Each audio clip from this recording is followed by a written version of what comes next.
De la maternelle jusqu'à l'université, aujourd'hui le principal le vecteur d'inégalité en France, c'est la différence dans l'accès à la culture à cause des différences d'origine sociale, de lieu géographique où on habite, de niveau d'études des parents.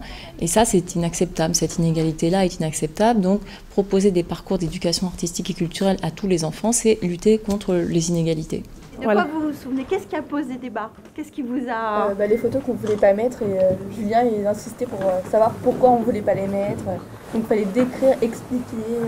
L'idée, c'est que les jeunes puissent apprendre à analyser des images, qu'ils puissent également participer à un projet collectif pour faire aboutir un projet, que ce soit des affiches, une publication, un journal, un film, et de travailler bien entendu avec des artistes. J'ai essayé d'amener une espèce d'énergie comme ça, en leur disant moi je suis pas là pour vous donner des leçons et je suis plutôt là pour partager mes connaissances et qu'on fasse vraiment des photos ensemble, qu'on fasse un atelier ensemble. Donc c'est vraiment l'idée du travail collectif, de passer à l'acte. Les élèves, quand ils ont des ateliers et qu'ils peuvent à la fois s'exprimer eux-mêmes artistiquement, ici à travers la photo, mais aussi du coup apprendre à lire des œuvres, en l'occurrence des photographies.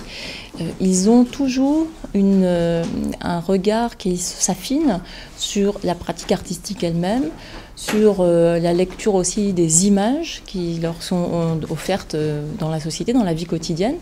Et puis, ils apprennent à travailler ensemble autour d'un projet mobilisateur.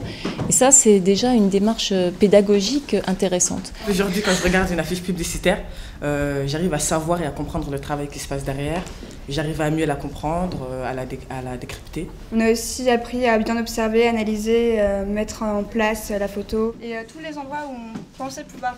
C'est extrêmement positif, évidemment pour l'éveil de la sensibilité des élèves, mais aussi pour leurs apprentissages scolaires plus traditionnels, puisque un élève qui a des pratiques et des enseignements artistiques développés, eh bien, il sera ensuite beaucoup plus ouvert, attentif et curieux, y compris dans les enseignements traditionnels.